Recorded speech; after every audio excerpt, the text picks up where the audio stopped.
Hi, Bill Mallon here with the Grail Precision Putting. I want to show you actually the basics of how to use the Grail. So once you have your Grail, it's going to come to you. You're going to bring it out to the course. You can pull it out of your bag just like that. And this is the carrying position. So when we have it in carrying position, you're going to have the two cross rails at the very top. And this is a nice carry position because it's designed to fit in your golf bag.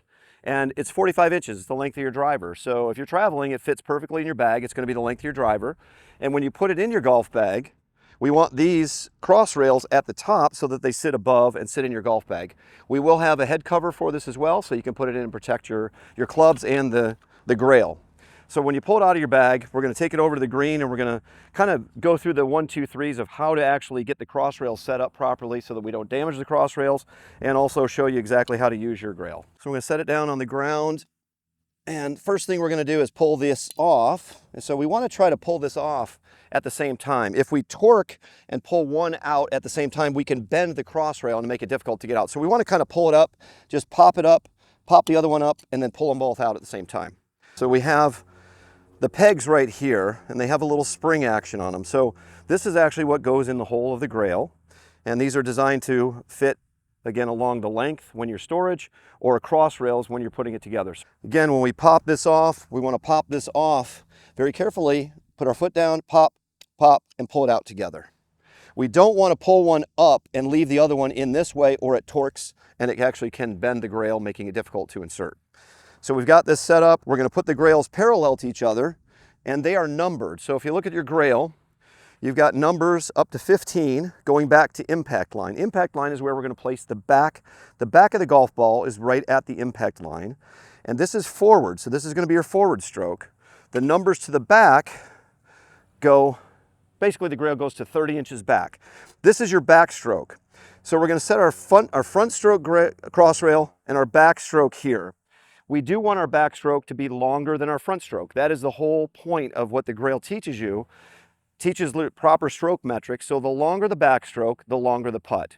The front stroke is basically a product of how far back you've taken it. As the putter slows down and decelerates, once it makes impact, there's a deceleration.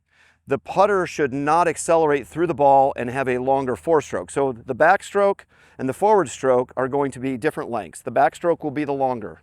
So let's set it up. That's why we have 30 inches on the back and 15 going forward. So we set the Grail on the ground, parallel. We line those numbers up. And then what we're going to do is we're going to pop this in. I'm going to show you. So we've got our impact line. So the golf ball is going to sit at the impact line.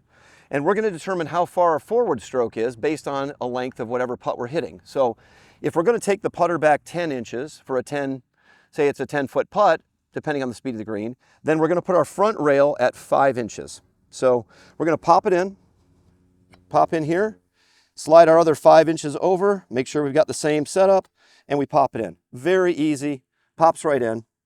And then we're going to set our backstroke. Well, actually, I've got that at 4, so we're going to move that up one.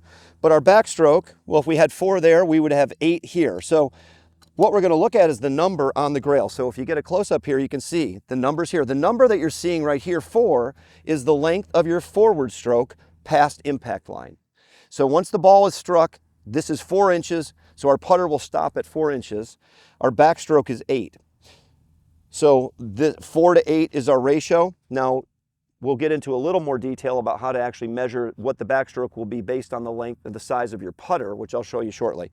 But this is to show you how to take it apart as well. So again, we do not want to pull the cross rails up one at a time completely out of the cross rail or the long rail, because we'll damage the cross rail. So pop, pop, and up. Very easy to do. And then again, in the storage position, we're going to pop it in right here. Up at the top, pop it in.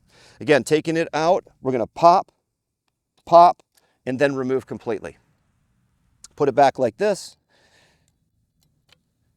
Put our head cover on, and back in the golf bag.